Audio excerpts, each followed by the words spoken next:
Rob Dauster here. I got Jeff Goodman with me. Hell no. John Fink. Are we still live? Field of 68 till I die. I'm sorry, man. I blacked out. Randolph Childress. DJ Khaled, you not a big DJ Khaled guy? Hands thrown up and in. Goodman needs to be fired all the time. Josh Pastner. You're going to beat people straight up. You know the deal. Drink responsibly tonight. I'll be drinking with you. Jarrell McNeil. From the bluest of the blue bloods to the smallest of the mid-majors. This is Field of 68 after dark. Hello and welcome to the Wednesday evening edition of the Field of 68 After Dark. My name is Rob Dauster. I have Randolph Childress with me, and we are going to have to update our intro because we have a brand new host here with us on After Dark, Kevin Sweeney of Sports Illustrated fame. We're going to be breaking down a lot tonight. We got to talk about the coaching carousel because it finally started spinning. Chris Holtmann was let go by Ohio State. We're going to talk about candidates there. We're going to talk about whether or not that was the right decision. And we're also going to get into a little bit of a discussion about their rival, Michigan. Is Juwan Howard, how hot is that seat going to end up being? We got to talk about bubble teams because there were 3 or 4 of them tonight that got big wins. And Indiana State, a chance to one of those teams that has a chance to be an automatic bid, got a loss last night, and that was not a great loss. We also need to preview UConn and Marquette. It is a battle of top 5 teams, and guys, I think it's a game that I am more excited for than any game that we've seen so far this season. We'll get into all that here in a little bit, but before we do, we have to head down to Auburn. We have to head down to Alabama. We have to head down to RC. I'm just going to call it, man, the ass kicking of the night. Auburn 101, South Carolina 61. What happened? Burn the tape. Like, burn the tape. You don't even discuss this anymore. Burn the tape. You don't. 40 points, man. They came out, and after the first TV timeout, I don't even recognize South Carolina after that. That's one of those. I know Coach Parrish is going to be pissed about the tape with his guys, but burn the tape, man. You got nothing out of that. That game was over fast. I mean, you didn't even need to watch the second half. Gave up 101 points. They lost by a legit 40. It got worse in the second half, man.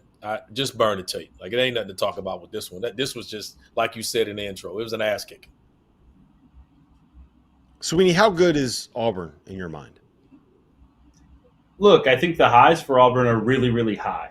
I think I'd go as far to say, right, like, if Auburn went on a 6-game rampage through the NCAA tournament, somewhat similar to what UConn did last year and dominated, I think I would look back and be like, why didn't I see that coming, right? Because when they've been really good, they've looked just as good as UConn, just as good as Purdue, just as good as any team in college basketball. It's just a consistency thing for them. And maybe they turn the corner and maybe they do truly break through. But, you know, I think the thing with this Auburn team is you have nights like this where they look unbeatable, where their bigs are making plays inside and out, when their guard play is tremendous, when the shooting is great, the defensive intensity is unbelievable.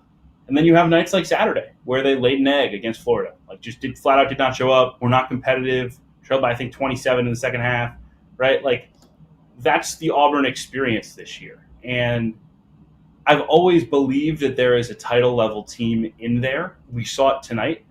The question is, can we see it consistently across, 2 to 3 weeks in March to make that run to a Final Four title? Yeah, RC, to me, it's can we see it when they are not playing in front of the madhouse that Bruce Pearl has developed in Auburn Arena. They lost at Florida. They lost at Mississippi State. They lost at Alabama. They lost at Appalachian State. They lost to Baylor on a neutral floor. That's my big question with this Auburn team is what happens when they are not playing in front of the crowd that is able to give them a certain level of energy that you don't see in most places. I mean, it's fair to say that. I mean, everybody struggles on the road. I think. I mean, most teams prefer to play at home, so I don't penalize them for that. I do think the pendulum has swung from last game to this game. I mean, you're talking about getting blown out by a Florida team and then coming out tonight and just hammering South Carolina tonight. And you can expect that after a loss like that. I didn't expect this type of performance. I did expect them to play well at home. The one advantage they do have that I think that stands out that's different from certain teams, depending on their matchup in the tournament, is they got depth, man. And they're going to be able to rotate, guys in there that if you're a team that, particularly on that second game of the weekend, if you're a team with a short bench, that turnaround helps them. So just like everybody else before we get that far ahead. I think they're the team, and I know we'll talk about this. I think they have the easiest road to finish the season and win the regular season title among all the other teams. I know it's kind of, a bunch of teams fighting at the top with South Carolina and Alabama and Tennessee. But I think if you look at their schedules, I think they have the easiest road to finish. Now, whether they finish it, we'll see. But I think they have the schedule to do so. Yeah. Sweeney, I want to hit you with this because I think with this Auburn team, we know how good their front line is, right? We know how good Janai Broome is. We know how good Jalen Williams is. I don't know if there are 4 or 5 combinations that you're going to find in college basketball that are better than those two. And then when you throw in Dylan Cardwell coming in off the bench, you throw in guys like Chad Baker-Mazara who can kind of slide up and play that like 3-4 role. I think they have as good of a front line as you're going to find in college basketball. I at least would say they're not going to get overwhelmed by anybody outside of maybe Zach Edey. And Zach Edey would overwhelm everybody in college basketball. He would overwhelm Prime Shaq at this point. I feel like with their guards, I'm a little bit worried about them, but it's different than last year because these guys know who they are and understand their role and understand what they do. I call it KYS, right? Know your scout. Know your own scouting report. Know who you are and what your strengths are. I don't think that was the case last season. I think it is the case this year with their guards. They know that they're not great. They're not Jared Harper. Aiden Holloway is not the guy that we thought he was when they played up at the Pentagon in South Dakota and beat Baylor earlier this year, right? I just – that's my biggest takeaway with this Auburn team is their backcourt knows who they are. Yeah, I agree with you. I think Trey Donaldson, to me, is the key to this team because – he's a point guard, more of a traditional point guard, I think, than Aiden Holloway is, who is more of a scorer when I remember watching him in EYBL. To me, Trey Donaldson's a guy who can come in and run a team, take care of the basketball, make shots, get to the rim, and really defend. I mean, he is a tremendous athlete. Today he was really good, 11 points, 4 assists, no turnovers, 2 steals. That's the type of performance that they need from him regularly. He's been in double figures now 3 of his last 4 games. He's really starting to come along. And to me, when they just get solid point guard play, they have a chance to be as good as anyone in the country because, you saw what Jalen Williams did tonight at the 4. Obviously, Janai Broome, so special. That front court is so potent that, and then they surround it with shooting as well. So as long as they get solid point guard play, I think they're really good. And Trey Donaldson was more than solid tonight. Yeah. RC, I'm going to hit you with this. Vaulted is an app that allows you to participate in daily cash prize pools without an entry fee. It is the place that you can store your own predictions forever. And by using the Vaulted Challenge feature, you can prove you're smarter than your friends and your favorite French bulldog named Zeus. We'll talk about that in a little bit, RC. Go ahead and download the Vaulted app, spelled VLTED, to challenge your friends, store your predictions, and join daily cash prize pools without an entry fee. I think this Auburn team can make the Final Four. Randolph. I think that they are that good. I trust their front court. I trust the system, right? I trust the style that they want to play. I trust that defense is going to show up on the majority of nights. No one else, there's nobody in this sport that you can say is going to be there literally every single night, right? And I think Auburn is good enough to be able to show up on 90% of the nights. I think this team is Final Four good. Am I right? Am I wrong? Where do you stand? I won't argue with that. And I don't think you can. We've seen them at their high. And when you see them at their high, you think that. They've seemed to be figuring it out, and that's what you want to do now. We went through it early on, and like Sweeney just said, Donaldson seems to be just being solid at the point guard spot. At least he knows what he's getting. But I still think Aiden Holloway allows them his highs, and even Katie Johnson. We've seen him kind of go on rolls. That just the depth or the versatility that they have on their front court and their back court, I think is a scary team with them. So I wouldn't argue it. But again, like you said, the only thing we got to see is more consistency when they're not at home. And in the tournament is neutral sites. They'll play someone that travels really well. But I wouldn't argue against this team. Bruce Pearl does, he's a hell of a coach, and this team is battle tested. So I wouldn't say that you're out with that. How far? I think everyone can agree on this, and correct me, either of you, if I'm wrong, but Purdue and UConn at this point are the 2 teams that are the standard in college basketball. I don't know if I would call them elite or great or whatever, but they have set themselves apart in a different tier. How far away is Auburn from that group, RC? And Sweeney, you weigh in after. I would say I would be more comfortable saying Tennessee's in that next group. after them. And I think Auburn is starting to put themselves in that conversation. And like I said, with their scheduling, I think they'll be the team that wins. Why do you think that? Because I know what their identity is on the defensive end of the floor, and I love their balance of their team. And so you're talking about a front court that we just said, just as solid as there is. So I love the balance of being able. Depth matters, and when you get into the tournament, all it takes is some teams will struggle when one guy doesn't play well. I think what they're asking guys to do is in their identity on the defensive end of the floor and the bodies and the depth that they have. Like, there's not a lot of good teams that have this amount of depth that plays this way, where guys are understanding their role and they're all bought in. And that's unique and it's different. I mean, you're talking about most teams are, as we get this late in the year, most teams are shortening their rotation, not continuing a 10-man, 11-man rotation. And that's just something that I think they'll benefit them, particularly as you get through the tournament. Sweeney?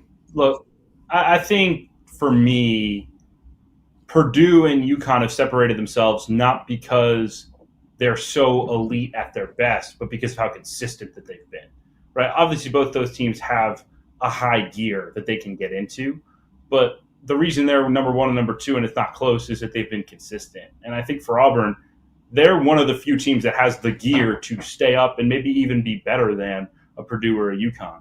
The problem is we haven't had the consistency yet. So, look, I don't think there's anything they need to do, night to night to say, okay, here, now they're as good as UConn, now they're as good as Purdue. We just have to see, maybe not, 101 to 61, right? Like as RC kind of said to lead us off, like this was a, one-off performance. This was a special day and South Carolina played really badly, but, something like that, right? Like the level of focus, the level of intensity. And obviously that starts on the road, as you said, Rob, right? Like to me, if Auburn plays consistently at this level, they're 100% as good as UConn, and it's 100% as good as Purdue. I understand the people that have concerns with the Auburn resume, right? I think even with this win over South Carolina, correct me if I'm wrong, Sweeney, you're more in tune with the bubble stuff and the tournament stuff than I am, but I think they only still have that one quad one win. But they have two now, according to two, one. Yeah, they have the Alabama win, and then they won on the road at Ole Miss. That's right. Yeah, you're right. But what I will say is this. Ken Pom has just updated after this win tonight. And there's only one team in college basketball right now that is top 10 in both offensive efficiency and defensive efficiency, according to our favorite math nerd, Ken Pomeroy. And I just keep coming back to that, man. Like, this is a team that goes 9 or 10 deep. They have enough guard play that I can trust it. They have guys that are absolute dogs all over the floor. Like, the idea that KD Johnson might be the second craziest dude on this roster. I don't think you want to mess with Chad Baker-Mazar. We talked about this on our text thread earlier. Randolph, this dude got in a scrap with like 4 different dudes on the South Carolina floor, got teched up, got brought to the bench, pulled out a Ziploc bag and started eating, I think it was fruit snacks. It was the Welch's fruit snacks out of a Ziploc bag. He wasn't even eating the gummy, the fruit snacks. He was eating it out of he packed it himself. Like, those JUCO dudes, you don't want to mess with those JUCO dudes. And He's Bruce up Pearl, 30, man. He ain't got no reason to be mad. He up 30. He won the game and the fight. It ain't nothing to worry about. He won the game and the fight. He like, shit, I'll be over there eating Pop-Tarts and everything else on the bench. I'm up 30. What you mad for? You should whoever. Yeah, that's what you say to your friend. That's what Coach Perez gonna say to his guys. Don't fight now. You should have fought before we went down 30. That's a good point, man. Like, the only thing I'll say is this. We talk a lot about this with North Carolina. It's been like a big theme for our show with Duke this year. Teams that don't have dogs, right? Teams that don't have those dudes that are going to just – they might not win the game, but they're going to make sure that no matter what happens, they win the fight.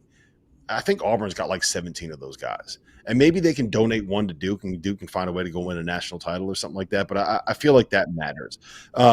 Real quick, Sweeney, you got about 30 seconds here. South Carolina, how worried are you about this? Is this just a one-off, or did we kind of get something exposed here? Look, I don't think they were ever the top 15 team that the polls said. I think, talent-wise, they're just not that group. They're really consistent. They play well together. I think they're going to find a way to compete near the top of the SEC because of the job that Lamont has done. But I think this exposed that they're not a true contender to win this conference. Yeah, I think I tend to Agree with that. Lamont Paris has still done a great job. And we are going to be talking a little bit more about Lamont Paris here in just a second, because on the other side of this break, we need to get into the coaching carousel finally kicking off. Chris Holtmann was fired by Ohio State. What does it mean? Who are they going to hire? That's next.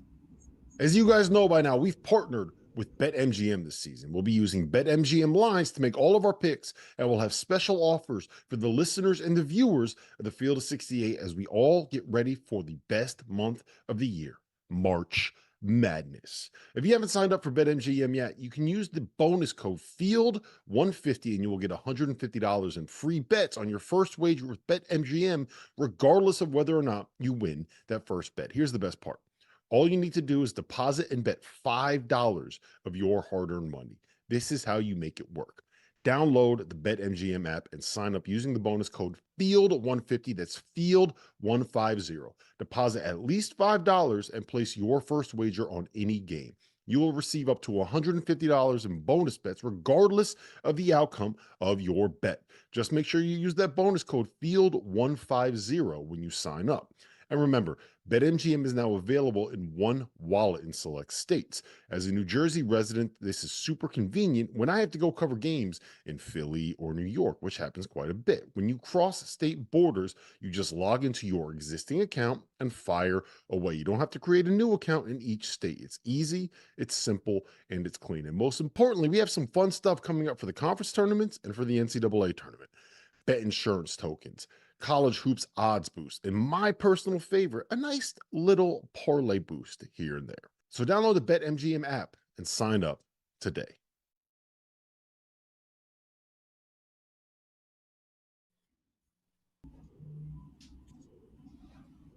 Welcome back to the Wednesday evening edition of the Field of 68 After Dark. It is Valentine's Day, and there is nobody that I want to spend my Valentine's Day with more than Kevin Sweeney and Randolph Childress here on Sirius XM Channel 84. We're also live over on this new Stadium app. Make sure you go and you download that because it is the best place for you to be able to keep up with all of the Field of 68 content, especially our After Dark stuff.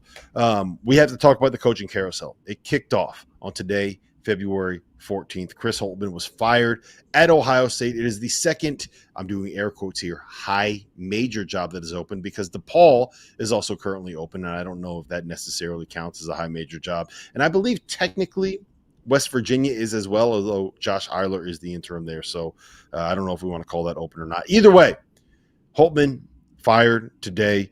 I don't want to get into the nitty-gritty about whether or not this was necessarily the right decision as much as I do want to talk about what you do from here if you're Ohio State. And RC, I'll start with you on this one.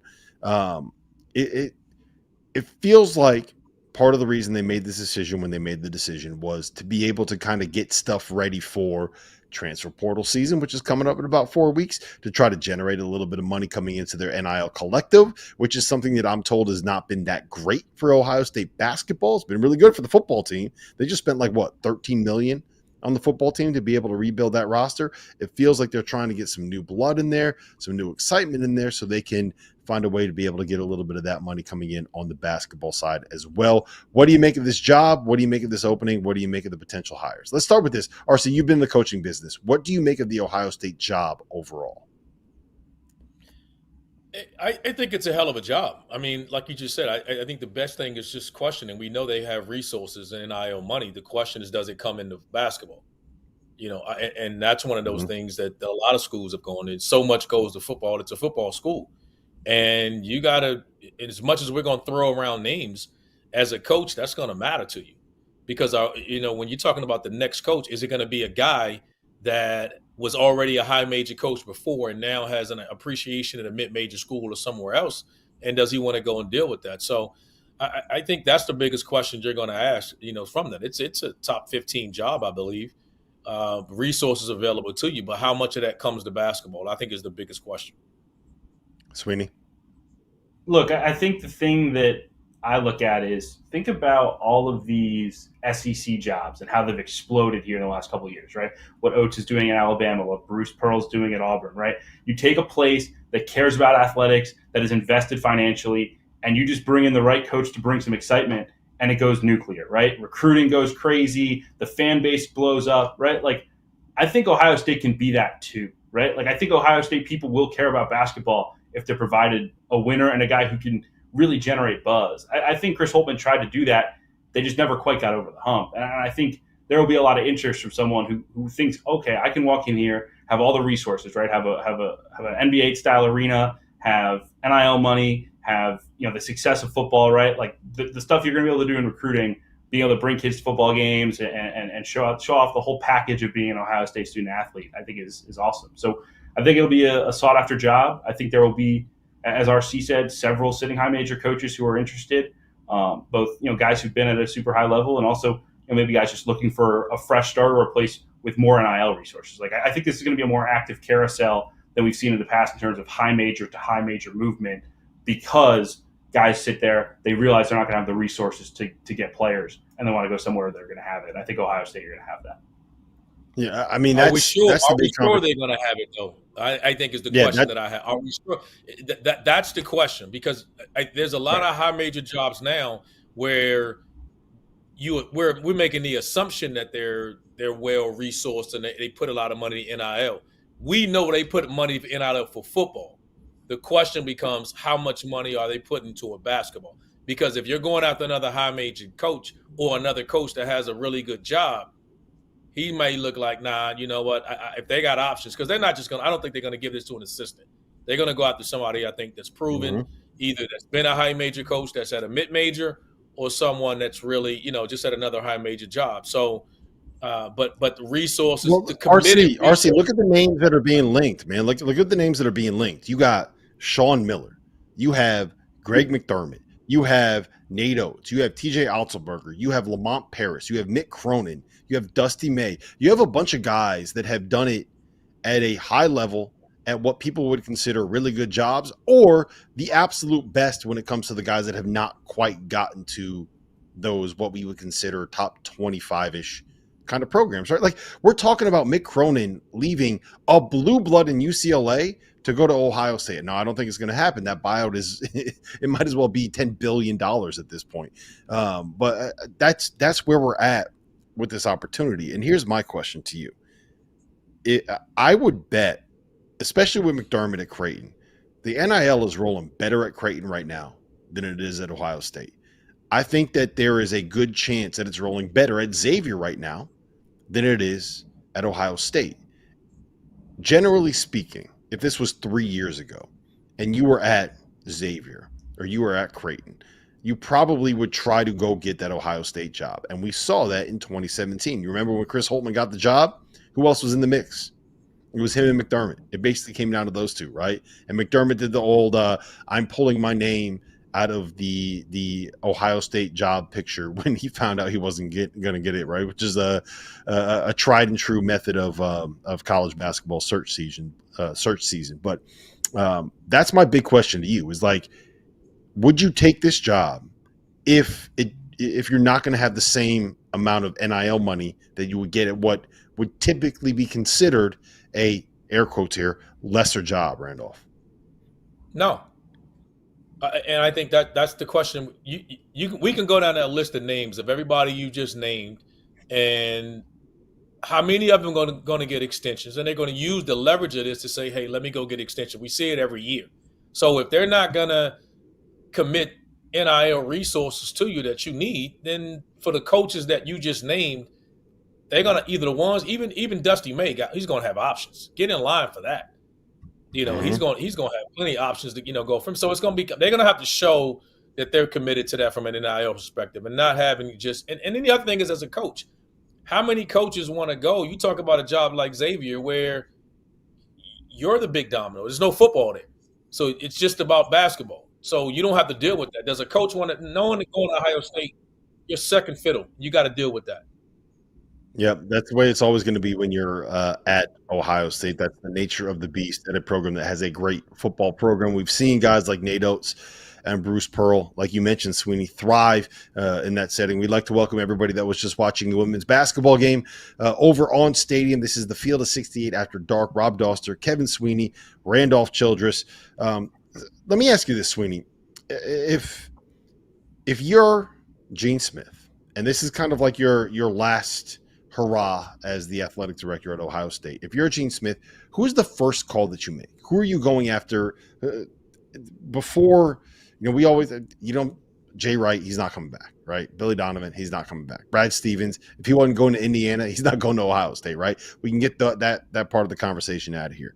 Of guys that are in that next tier, who's the first call that you make?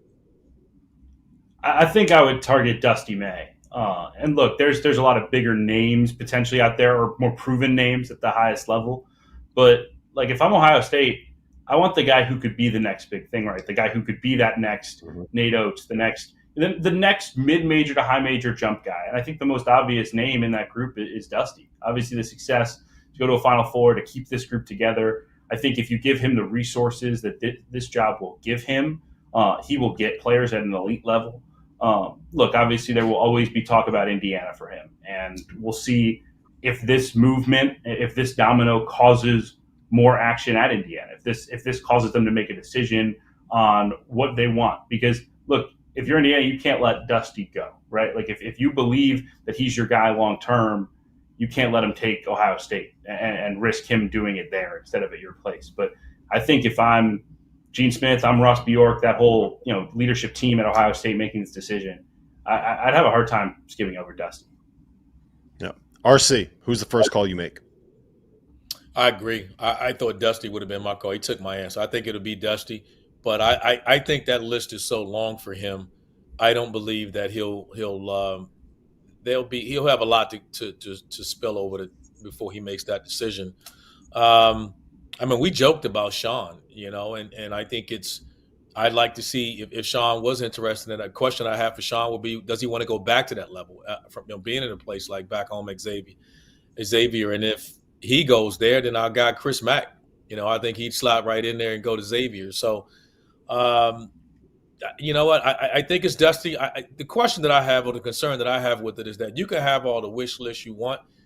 I think as these conversations are going on right now, how many guys that they're looking at are going to just level up and ante up and go back to the same school that they are now?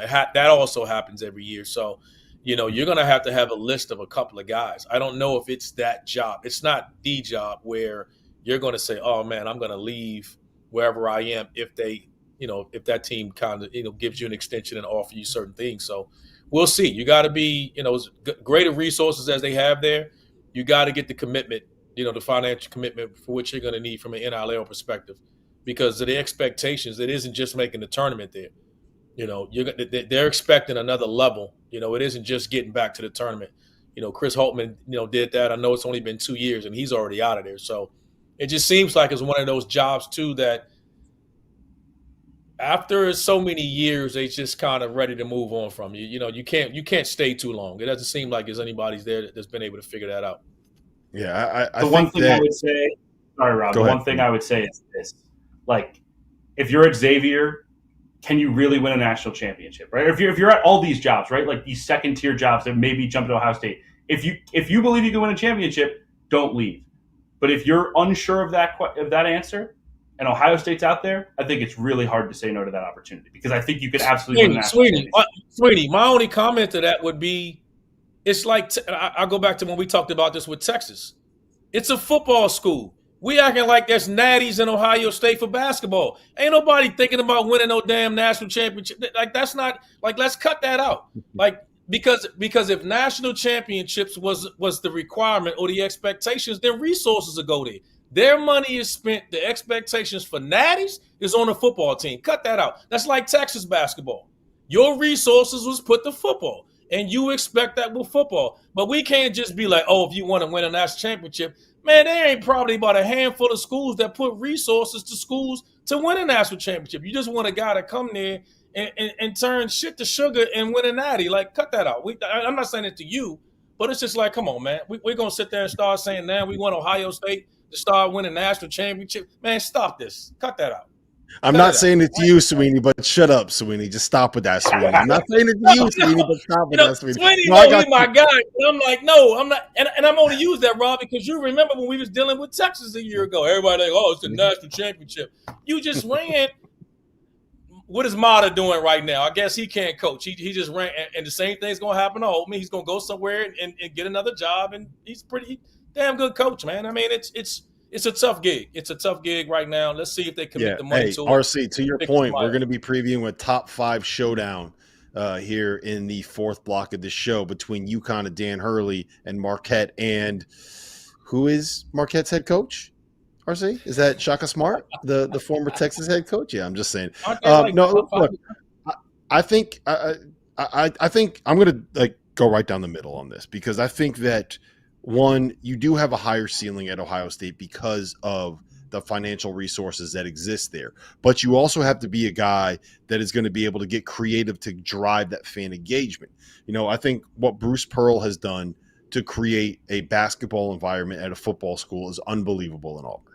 I think what Nate Oates has done to create a basketball environment at a football school is unbelievable. I think what Chris Beard did before he ended up getting his arrest and getting fired by Texas, to create a basketball environment at a football school at Texas and at Texas Tech, are two things that are really impressive. And you need a guy that is going to be able to do that and kind of put his face out there in the community and be able to get people interested.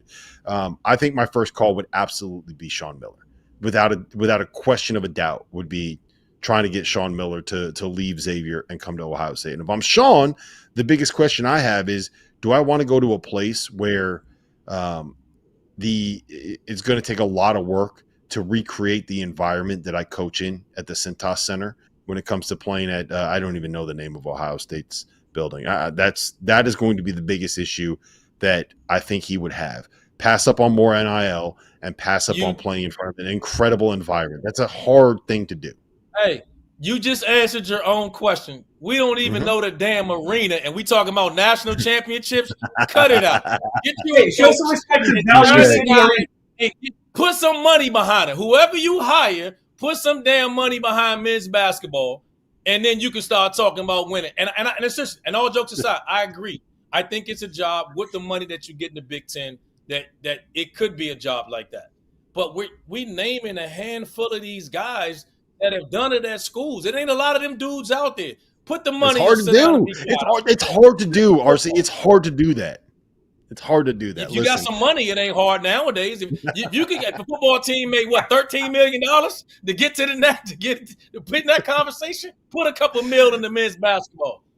Oh man, listen, guys, this was a fun convo. I love when Randolph gets fired up and goes all in. We got to make him do that in the next segment. We're going to be talking about bubble teams coming up here next. Field of 68 after dark.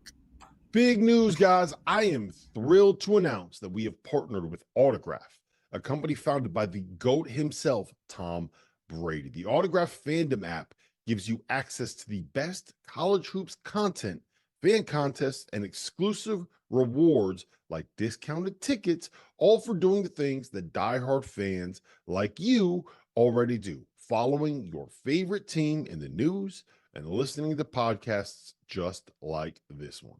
When Tom, and yes, I am calling him Tom, we're on a first-name basis these days, co-founded Autograph, he had one mission in mind: change the fan experience for the better. It works like this. You get all of your college hoops content you want in one place. You get articles from your favorite writers, pods from your favorite hosts, contests from your favorite creators, all on the feeds and the sites that you already enjoy. But instead of having to go to all these different places, it all comes to you in one spot, the Autograph Fandom app. But here's the best part. The more content that you consume, the higher you rank in the app. As you consider to level up in status on the app, you can unlock unique rewards curated exclusively for you. So download the free Autograph app in the App Store and use the referral code F68, that's F68, or tap in at the link in the description below or in the podcast app of your choosing to start earning points for doing something as normal as listening to this very podcast. It really is that simple.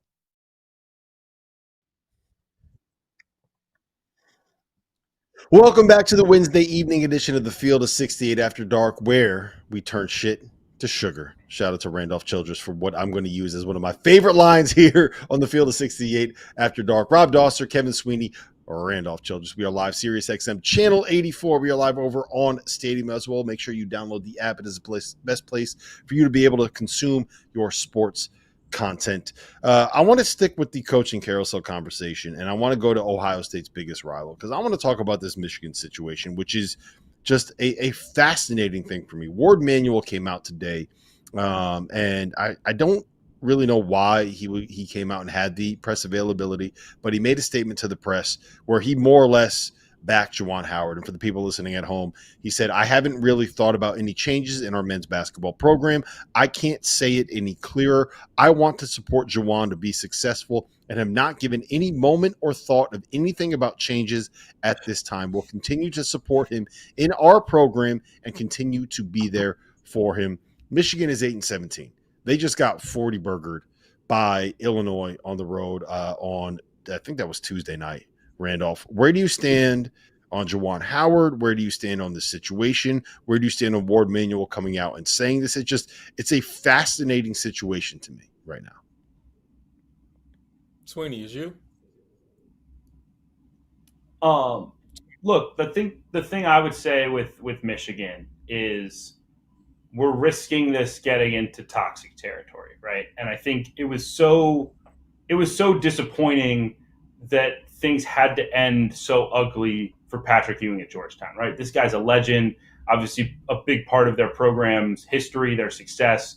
And I think it was a mistake to let him last as long as it did, because I think it turned a lot of people's feelings about him, the person, around just because of who he was as a coach. And I think really for everyone's best interest, Juwan Howard and Michigan should find a way to part ways in this offseason. Because, look, like they're going to lose 22 games. It's going to tie an all-time record for the program. I don't want you to run it back if you're Juwan and lose again and it really turn ugly, right? Like they can part ways. He can go coach the NBA. Be an assistant coach, potentially work his way into being a head coach one day. He can be a legend at Michigan. Like, I don't want Juwan to have to carry the burden of being the guy that broke Michigan basketball, right? And I just think things are in such a downward trend right now that it just feels uncomfortable to send him out there another year with the risk of it getting really, really ugly. Yeah, I mean, RC, there's an easy out here, right? The easy out is him saying, hey, look, you know what? I have this heart issue. Coaching at the college level and everything that entails is too stressful. It doesn't work for me from a sleep perspective, this, that, and third. And he can go out in a way where it doesn't seem like, hey, you know what? It did not work for me here. You know what I'm saying? Like, I feel like a mutual parting of ways probably makes the most sense because, I mean, Sweeney made a really good point there, I think. If it's mutual, but the only thing I disagree with Sweeney on is the comparison with Patrick Ewing, because there was, Patrick, the only success he had was the late run winning the Big East tournament to get them into the tournament. Juwan has had success, and let's talk about this. What happens if Caleb Love was allowed to get into school, or if Shannon or any of these guys were there? Like, if is this team this bad? If just those two players was on this team, are they this bad? And he has shown the ability to recruit. RC, and here's the other question I'll ask you. If Terrence Shannon is there right now and Caleb Love is there right now, and both of those guys are on this team, is Hunter Dickens still there? Do you still have him? Does he make decisions? That's what I'm saying. Like, we can play the what if game and do all that. But my point of saying this about Michigan, it's funny because we were just having the same conversation about Ohio State. Let's not act like these schools don't have the resources. But when you start talking about Michigan and Ohio State, them resources are going to football. And so let's not act like from a revenue standpoint that if Michigan wanted a player for basketball to stay there ain't a whole lot of teams that can outbid them. I mean, there's only about 3 or 4 teams probably in the country that can outbid a player. Or I don't even want to use the word outbid, but if they have the resources that they have to get a student athlete, and let's call it what it is. I mean, we sat there on Field of 68 and heard Hunter Dickinson talk about how much he still talks to Juwan. He left for, and I get it, it's Kansas, but he enjoyed it there. He loved Juwan. He still talks to Juwan. So you're talking about potentially having him and then Terrence Shannon and a guy like Cave, like he's showing you he can get guys. Now, are there some things that have to change? I think that's what you reevaluate. You really got to look at this and be like, hey, are you up for this, of getting this back to where it is? Will your health allow you to do that? I think that's all fair. But I do think he's earned the right to say, hey, we got to get back to where we were. I think he's shown you that. But I think the commitment has to be from, if I'm Juwan, who has options, if I'm Juwan, I'm saying, hey, if you want me to do this, this is what it's going to take right now. I think so. That's what I mean. And so it doesn't really matter if you move on. You're right. You're right. You're not wrong. Where does it go? Wrong. Right? Like, who do you give the money to? Like, who comes in? Is they going to have the same thing? If they can't get players in there, if all the money is still going to go to football, what difference do it make? That's the times we're living in. So we're just making the assumption because the money that the football team gets goes to basketball, and that's not the case. Admissions and all those things. If all those things got to be behind the programs. Hey, it's not just the money here. We're going to play some sound here from a Juwan Howard press conference after the Illinois win, and I'll explain what it means here in a second after Trevor plays it. You're familiar with Terrence Shannon. What stood out? Very familiar with Terrence Shannon. You're welcome. Would you elaborate on that? What stood out about him today? You're welcome. Yeah. Terrence Shannon is a guy who I recruited, who committed to the University of Michigan, as you all are very aware of. And you're welcome. He's played extremely well since he's been here. So basically the story is that Terrence Shannon and Caleb Love both opted to commit to Michigan and wanted to go to Michigan and wanted to play for Michigan and for Juwan Howard, and could not get in for, I guess, academic reasons. Classes didn't transfer or whatever it was. And that kind of sums up the issue with Michigan basketball right now, because, Sweeney, be honest with me. If Michigan football wanted to get a player in, do you think that anybody would give a single flying F about whether or not that kid had a class that was going to be able to transfer from whatever program they were at? Look, I don't disagree with that. And I think RC made some fair points about Juwan's success. And to be clear, he did a way better job overall than Patrick Ewing did at Georgetown. I think the one thing I will say is this. Terrence Shannon and Caleb Love were in the exact same academic situation. They were 3-year kids who were non-grad transfers, right? I understand if you were surprised with Terrence Shannon, even though you could talk no gel Eastern even before that. I understand if you were surprised that Michigan didn't let you do Terrence Shannon. But after a debacle like that, I better be darn sure that everything is lined up. Every duck is in a row, every I dotted, every T crossed before I announce Caleb Love is the key to my offseason, right? Like, I understand you have to give a coach the resources to succeed. And I think Michigan's done a poor job of doing that with Juwan. But I also think the Caleb Love situation in particular is not just a failing of Michigan admissions or Michigan, the school, whatever. It's a failing of Juwan's as well, because you had to plan for that a little bit better than he did. Yep, I think there's a lot of blame to go around, all around. All right, let's get into some of the games that happened tonight. I want to talk about the bubble teams, and I want to talk about teams that got big wins. Kevin Sweeney is the host of our show, Fielding the 68. So we're going to go to you first, since by, I guess, like osmosis, you can just kind of absorb the knowledge that all of these bracketologists have. Seton Hall beat Xavier by 18 tonight. Michigan State goes on the road and beats Penn State by, I think it was by 8. Malik Hall, 29 points. Nice to get him going at a good time. Clemson beat Miami by 17.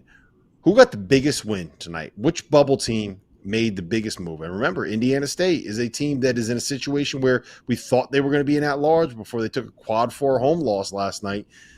Who's in the best situation to take advantage of that, Sweeney? Look, I think it was huge for Seton Hall. Number one, you have to win at home, which they did. You have to take care of business and just keep padding that win-loss record, because you're going to play so many dog fights on the road in the Big East.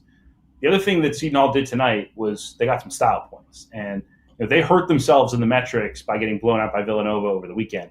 Went from 61 to 70 in Ken Pom, fell outside the top 75 in the net, up to 64 again in Ken Pom today after blowing out Xavier. That's huge, right? Again, is it crazy that those are the things we have to watch every night to decide who's getting in the tournament, who's not? Like, did your Ken Pom move enough? Did you win by enough? But, like, that's where we are. And because of that, right, if you're Seton Hall, getting some style points tonight was pretty huge. Yeah, Kadari Richmond, 20 points, 13 assists is not something that you could overlook. I'm going to go ahead and say that us putting Clemson in the bubble conversation is insane at this point. Like they should be like a 6 or a 7 seed right now. Maybe that's just me talking, but big win for them. I took more away from the fact that Miami, with all of these veterans, with all of these guards that have been there, with the $400,000 life wallet man, Nigel Pack, there's something wrong with going on with Miami. I don't know what it is. I can't put my finger on it. RC, you know this ACC conference as well as anybody covering the sport. What's going on with these Hurricanes, man? I think the biggest thing is that they're not as good this year defensively as they've been. I mean, last year they were small, but I said this early in the year. We forget they lost Isaiah Wong and Jordan Miller, and those guys were both Player of the Year caliber guys. Obviously, Wong won it, so when things broke down, they could give it to them guys, and they could just make a play and close it. Poplar was coming off the bench. Joseph was coming off the bench. Now they don't have that, and there's no rim protection. They turned you over last year a little bit more and got out in transition. They're really good when they're making shots. When they're not, they struggle. They just don't offer you enough resistance at the rim. I mean, Ochad Omir is a stud. I mean, he's a big time guy, but he's a 6'6" center, man, and there's just not a lot of, like I said, he's not protecting the paint and the rim as much. They have a tough time guarding the dribble. Pack struggles to me getting through screens, getting back in front of the ball.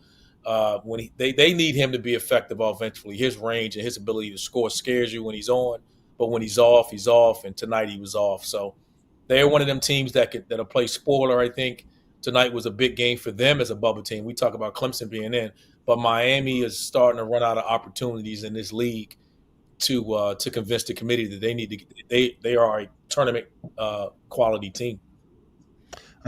Sweeney, I don't know if you know this, but Randolph Childress is actually our Michigan State beat writer. So Michigan State, they won 80-72. Talk to me about them, RC. Let's go. What do you got? Give me some new insights.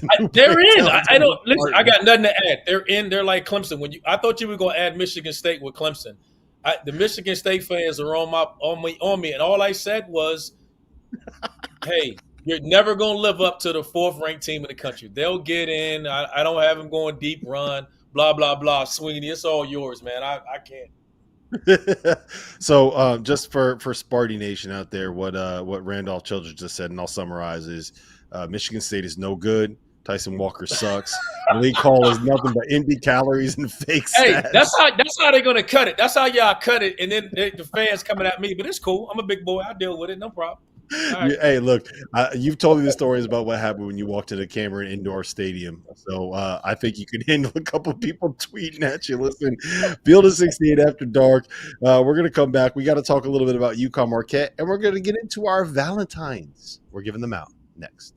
What's going on, guys? Before we get back to the show, I need to let you all know about the Field of 68 Daily, an all-encompassing college basketball newsletter that arrives in your inbox, you guessed it, daily.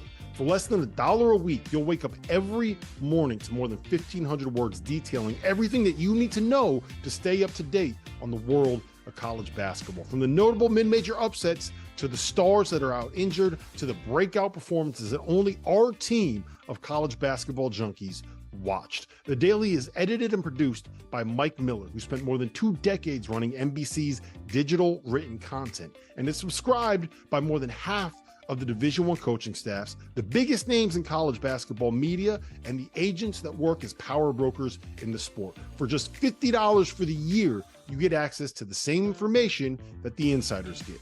And before we get you back to your regularly scheduled Field of 68 content, let me tell you guys about the Field of 68 merch store.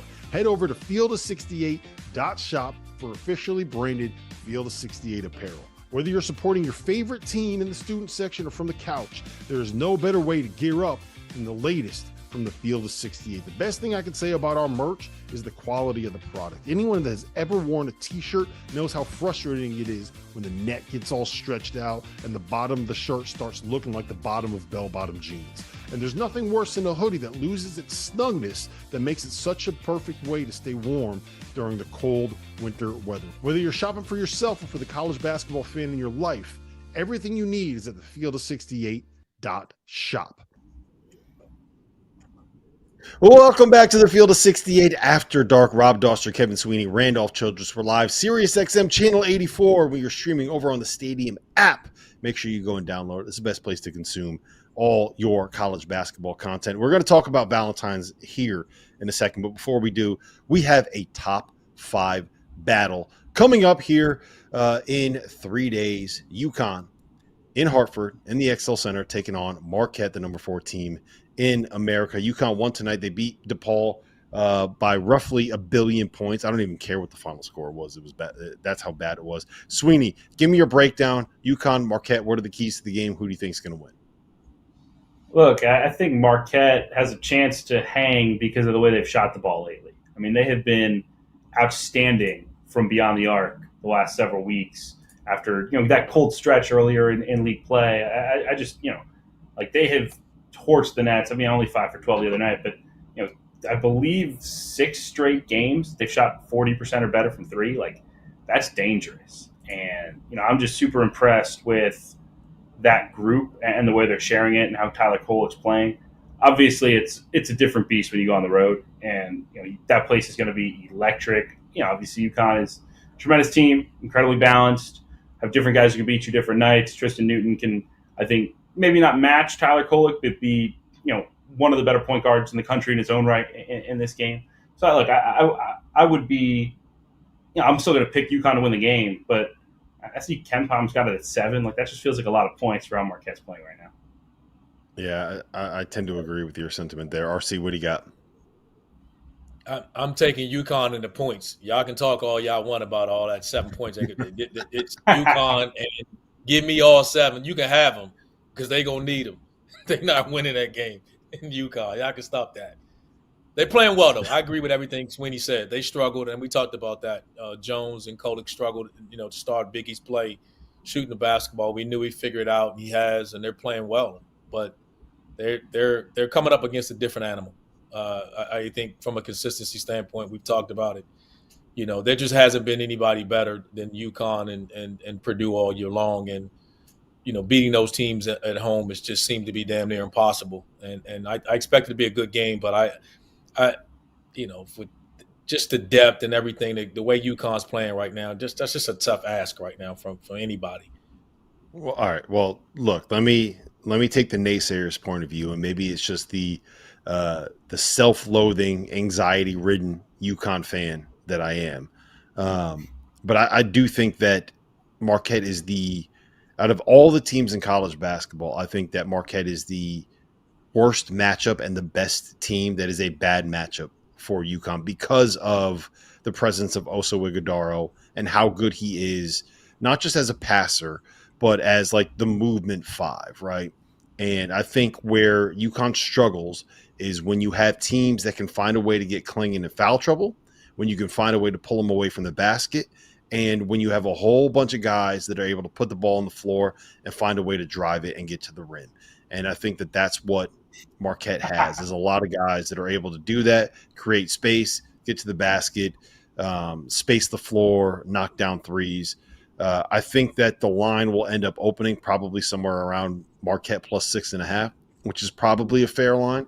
I think that with the way Tyler Kolek is playing, I think the side that you probably want to be on is Marquette with that many points, but it's going to be a very tough ask for them to go into the XL Center on a Saturday afternoon and find a way to win that game. I will tell you this. I think I am more excited about this game and fired up about this game than any game since we went to Arizona at Duke on the first day of the regular season. We got Randolph trying to make the bet.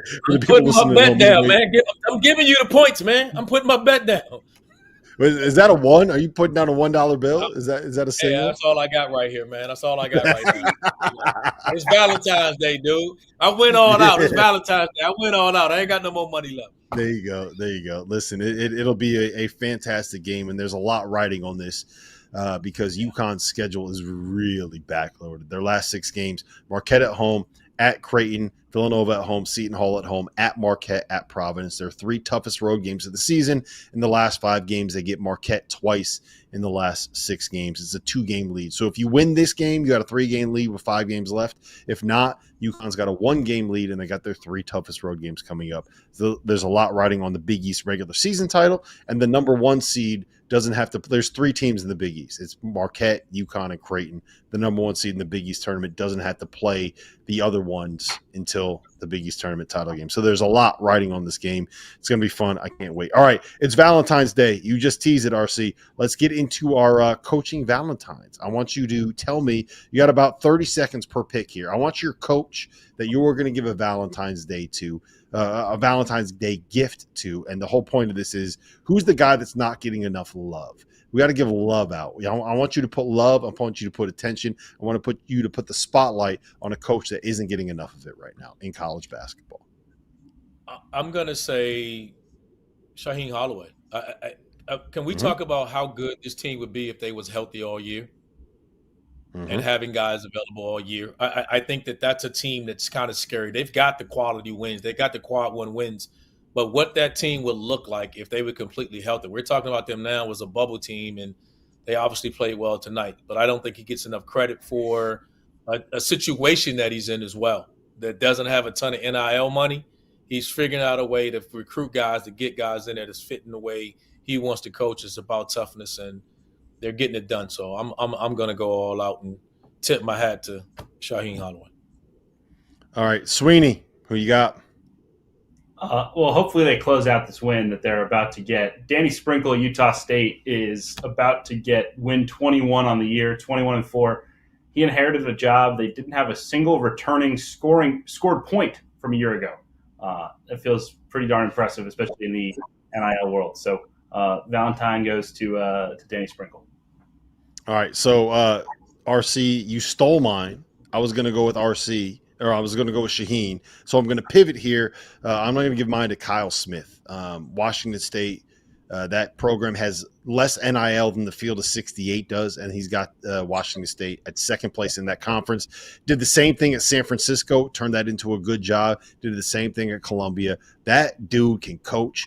I cannot wait to see what happens when he gets to a program that's got NIL. Player that you love to watch. Give a Valentine's Day gift out to your favorite player. Sweeney, go ahead. I'm giving it to you first. Oh, my favorite player is a tough question. I will say I want to show some love to Coleman Hawkins at Illinois, just because I think he took a lot of hate last year. He took a lot of hate throughout, that team underachieving.